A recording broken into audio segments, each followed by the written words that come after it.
Kacik. Ya. Ini masih ada satu pertanyaan lagi nih. Iya, pertanyaan apa?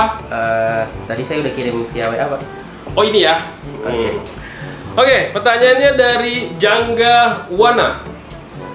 Agak panjang nih teman-teman, saya bacain ya. Pak Kacid, ini saya mau tanya apa sih denda atau hukum sanksi bagi perusahaan yang tidak punya ahli K3 listrik? Saya ngulik-ngulik belum ketemu. Apakah karena sanksi yang kecil sehingga aturan ini sering disepelekan perusahaan? Maksud saya, apa sih yang membuat perusahaan wajib mempunyai ahli K3 listrik? Sanksi dan ruginya apa? Nah gitu ya. Terus, panjang lah pokoknya. Intinya, di pertanyaan ini adalah perusahaan yang seperti apa yang diwajibkan ahli K3 listrik?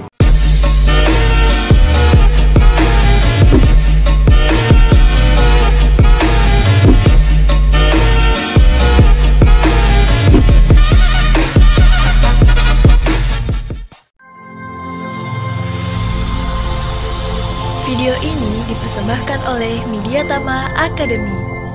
Training K3, langsung kerja. Nah, Mas Jangga silakan membaca Permenaker nomor 12 tahun 2015 yang membahas mengenai K3 bidang listrik. Nah, di sana ada di pasal 7 kalau nggak salah ya. Pasal 7 itu kewajiban perusahaan atau tempat kerja yang memiliki 200 kV ampere atau 200 kVA itu diwajibkan harus memiliki ahli K3 listrik. Oke, ini KCD ini buka regulasinya menggunakan Mika Pro. Paling cepat nih teman-teman ya, kalau mau cari regulasi paling cepat pakai Mika Pro. Cari di Play Store ataupun di App Store. Bagi teman-teman yang ada iPhone di App Store, Android di Play Store. Oke, regulasi Permenaker nomor 12 tahun 2015, teman-teman bisa search cepat menggunakan aplikasi nih. KCD ini menggunakan aplikasi namanya Mika Pro. Silakan teman-teman install bagi yang Android di Play Store, bagi yang iPhone di App Store.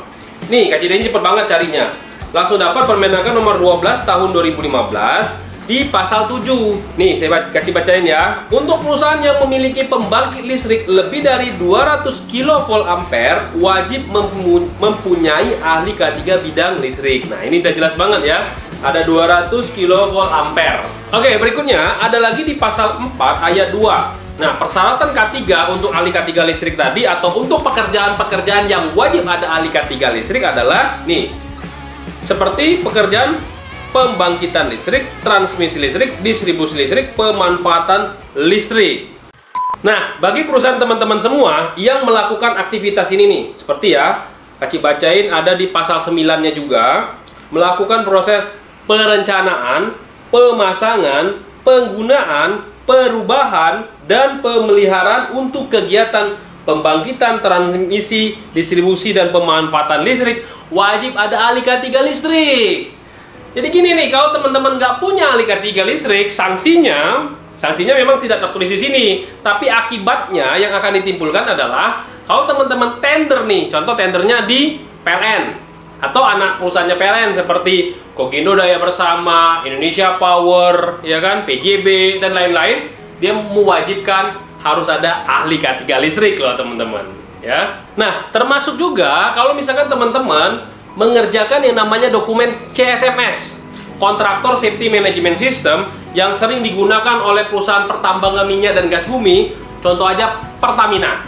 Ya, dulu Kak Cid ini pernah membantu salah satu kontraktor yang ada di Pertamina untuk jadi konsultan dalam hal untuk mengerjakan dokumen CSMS, ya. Nah, di sana diminta tuh teman-teman harus ada ahli K3 listrik. Kenapa? Karena Pertamina pada saat itu membutuhkan kontraktor untuk mentransmisi listrik, ya, mendistribusikan listrik, ya kan, harus ada ahli K3 listrik. Jadi nanti dampaknya itu pada saat persyaratan lelang atau persyaratan tender atau CSMS itu akan sulit nanti untuk menangnya, gitu loh teman-teman ya.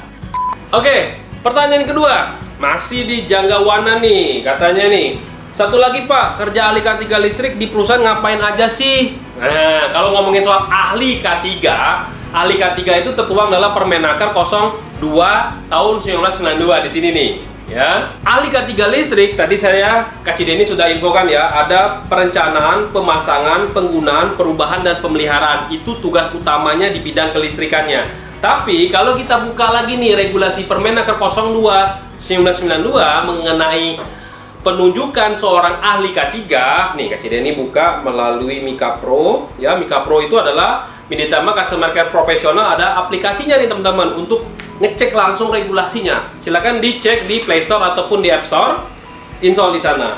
Nah, salah satu ya kewajiban dan kewenangan seorang ahli K3 adalah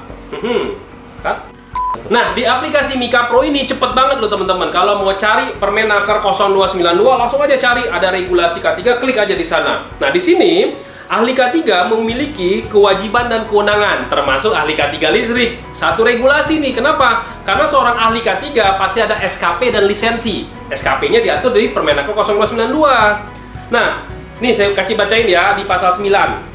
Ahli keselamatan dan kesehatan kerja berkewajiban, nih contoh ya, membantu mengawasi pelaksanaan peraturan perundangan K3 sesuai dengan bidang yang ditentukan dari surat keterangan penunjukannya. Nah, kalau dia seorang ahli K3 listrik, berarti bidang K3 listrik, ya kan? Yang kedua, memberikan laporan, ya kan? Laporan tentang kegiatan-kegiatannya, ya. Yang ketiga, merahasiakan semua yang bersifat berhubungan dengan jabatannya ataupun berhubungan dengan kegiatan K3-nya di perusahaan. Oke, itu adalah kewajibannya, ya, ada di pasal 9. Nah, sedangkan kalau kewenangannya itu ada di pasal 10 nih teman-teman. Nih, kasih bacain ya. 1. Kewajiban ahli K3 itu memasuki semua tempat kerja sesuai dengan penunjukannya. Jadi kalau seorang ahli K3 listrik bisa masuk kemana aja, ke area genset, ke area ada panel-panel listrik, area gardu induk, area apalah yang mengandung listrik gede-gede itu, ya, dia boleh masuk semua area itu, ya. Lalu meminta keterangan informasi-informasi tentang K3 sesuai dengan yang dia penunjukannya. Kalau dia ahli K3 listrik, boleh dia mengambil keterangan tentang K3 listrik itu. Atau memonitor, memeriksa, menguji, menganalisa, mengevaluasi tentang keadaan dan fasilitas bidang listrik itu. Contoh nih, misalkan sifat pekerjaan, proses produksi, ya, cara kerja, lingkungan kerja, itu boleh ahli K3 listrik yang melakukan pemeriksaan dan pengujiannya. Jadi kalau teman-teman ada genset, ya kan, itu ahli K3 listrik loh yang melakukan pemeriksaan dan pengujiannya, gitu loh. Ada gardu induk, ahli K3 listrik tuh yang melakukan pemeriksaan dan pengujiannya, ingat ya. Terus ahli K3 listrik juga boleh merencanakan desain instalasi mengenai kelistrikan. Nah, lalu di sini kalau teman-teman baca lagi ya, ahli K3 listrik itu kan seseorang ditunjuk sebagai ahli K3 listrik kalau dia sudah punya SKP dan lisensi. Sedangkan SKP dan lisensi itu diatur dalam Permenaker 0292. SKP dan lisensi ada masa berlakunya teman-teman, yaitu 3 tahun. Kalau sertifikat ahli K3 listriknya tidak ada masa berlakunya. Nah, kalau di sini juga kalau teman-teman baca di Permenaker 0292, kalau dia resign, pindah ke perusahaan lain atau nama PT-nya tidak sesuai dengan nama PT dia bekerja, itu nggak berlaku. Walaupun masih ada masa berlakunya si SKP dan lisensi tersebut. Itu yang harus jadi perhatian teman-teman semua. Oke, jadi kesimpulannya gitu ya teman-teman ya. Kalau teman-teman seorang ahli K3 listrik, teman-teman diperbolehkan untuk melakukan perencanaan, pemasangan, penggunaan perubahan, kalau ada yang namanya management of change terhadap kelistrikan, lalu melakukan pemeliharaan. Beda halnya dengan teknisi K3 listrik, ya, dia tidak ada perencanaan ataupun penggunaan perubahan atau emosi, dia nggak boleh, dia harus hanya bisa pemeliharaan dan pemasangan, gitu ya teman-teman ya. Itu yang membedakannya. Jadi kalau misalkan teman-teman bingung, ya, apa sih tugasnya ahli K3 listrik? Baca 2 regulasi itu, Permenaker 12 tahun 2015 dan Permenaker 0292. Insya Allah akan bermanfaat. Oke, itulah pertanyaan dari subscriber kita. Kalau teman-teman semua ada pertanyaan lagi terkait dengan apapun itu, yang terkait dengan K3 ya, yang pastinya ya, silahkan tinggalkan komen di bawah. Nanti insya Allah Kak Cideni akan jawab komen tersebut. Nah, kalau misalkan video ini adalah video yang menarik, silahkan di-share, dibagikan ke teman-teman yang lain ya. Dan jangan lupa di-subscribe dong, lalu like, lalu nyalakan loncengnya untuk mendapatkan video-video terbaru dari Kak Cideni. Salam K3!